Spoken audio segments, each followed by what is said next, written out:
Hola, pasemos a un caso práctico de el uso de árboles de clasificación para problemas de corte real. En este caso, entonces, vamos a aplicar la metodología para identificar créditos riesgosos en una base de datos. Este caso es más complejo, tiene más variables y es muy interesante desde el punto de vista de toma de decisiones, ya que el modelo es capaz de recomendar si a una persona se le debe o no se le debe aprobar un crédito. Pasemos entonces al caso de aplicación. El problema dice de la siguiente forma. Se tiene una muestra de 1000 observaciones en las cuales están recopilando información financiera de unas personas para definir si se le presta o no se le presta dinero. Particularmente, las entidades financieras desean mejorar sus procedimientos de aprobación de créditos con el fin de disminuir los riesgos de no pago de la deuda, lo que acarrea pérdidas para la entidad. Un elemento fundamental es que se debe poder decidir si si a una persona se le aprueba o no se le aprueba un crédito, con base en información que pueda ser fácilmente recolectada por datos o por teléfono. De esta forma, entonces, lo que yo deseo es recoger unos indicadores y rápidamente poder decidir si le hago el préstamo o no le hago el préstamo. La base de datos, como indiqué, tiene entonces 1000 observaciones. Cada registro contiene 20 atributos que recopilan información tanto sobre el crédito como sobre la salud financiera del solicitante. La información, este dataset como tal, es muy común, es recogida por una firma alemana y se encuentra en este hipervínculo en la base de datos de la UCI. Los atributos y valores son los siguientes. El atributo 1 es cuantitativo, es básicamente un estatus de la cuenta de crédito. Esas son cantidades, estos son marcos de M. Entonces, si está en saldo negativo, si está entre 0 y 200 o si tiene más de 200. Y el atributo final, el A14, indica que no tiene esa cuenta corriente. Noten entonces que esto se va numerando con la A. El primer número indica el atributo, en este caso el primero, y el segundo indica los posibles valores. El segundo atributo es la duración del crédito en meses. El tercero es la historia crediticia. El primer valor corresponde a que no ha tomado créditos o que todos los créditos fueron pagados correctamente.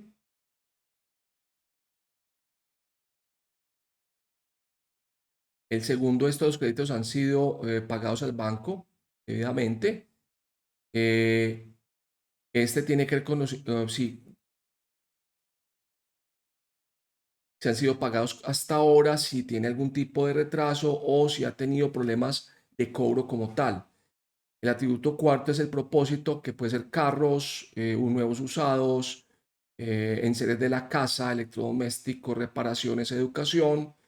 El quinto es la cantidad solicitada. El sexto es el saldo de la cuenta de ahorros o los bonos que posea. Este tiene que ver con las cantidades o con que no posea algún tipo de cuenta. La duración en el empleo actual en años. El porcentaje disponible para el pago, el estatus personal y acceso, es decir, si es hombre o mujer, si está divorciado, separado o casado, si está soltero, etcétera. La calidad, es decir, si usted ya tiene otros créditos o tiene quien sea el codeudor, el tiempo que ya viviendo en su residencia, si tiene propiedades, su edad en años, etcétera. Aquí está entonces completamente detallados los atributos y ya hay que tomar entonces cada uno y leerlos detenidamente para poder entender cómo está codificada la base de datos.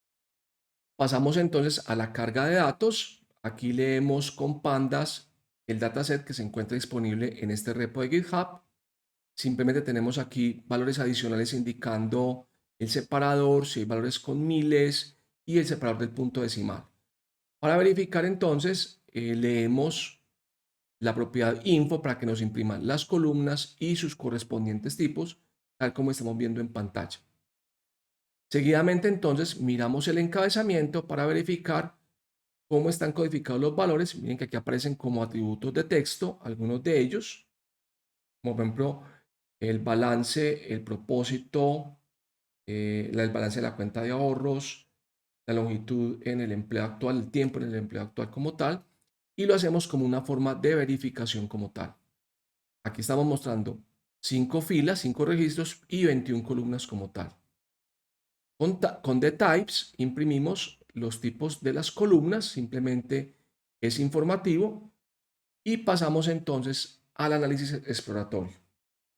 En este análisis entonces verificamos las columnas numéricas y las que son factores como tal para mirar si hay valores raros o si hay algún tipo de codificación que no coincida contra el codebook que tenemos arriba. Entonces verificamos el balance de la cuenta de corriente y miramos que hay 394 casos con desconocidos, 274 casos con valores negativos, 269 para 1 y 200 y mayor de 263. Igual lo hacemos con la cuenta de ahorros.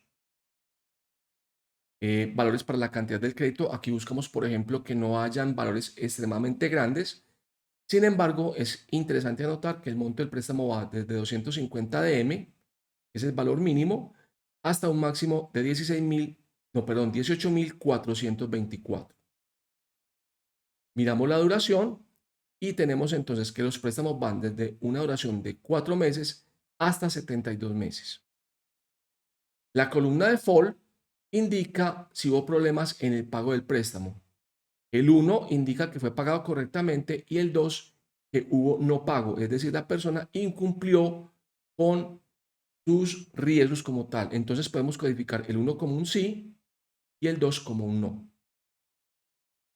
Para el preprocesamiento debemos tener en cuenta que varias de las columnas están codificadas como texto y deben reemplazarse por valores numéricos. En este caso, entonces, lo que hacemos es reemplazarlos por enteros como tal. Esto es similar a los factores de R. Para ello, entonces, importamos el label encoder de scikit-learn, creamos el codificador y en esta variable columns colocamos aquellas variables, aquellas columnas que están codificadas como texto en la base de datos. Para la transformación hacemos un ciclo for que itera sobre estas columnas y lo que hacemos es lo siguiente.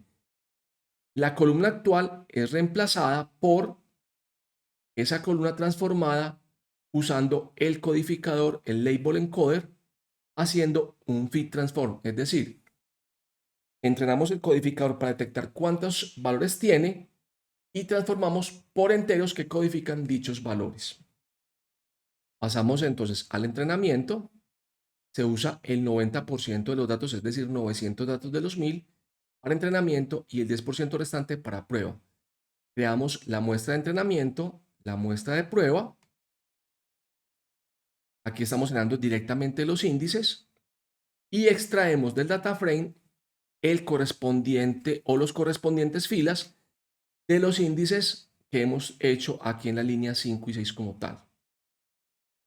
De las X que hemos creado para entrenamiento y prueba, eliminamos la columna default porque es la variable resultado. Ese default como tal que está almacenado en el DataFrame original, de ese DataFrame separamos los valores deseados para la parte de entrenamiento y el valor deseado para el conjunto de prueba.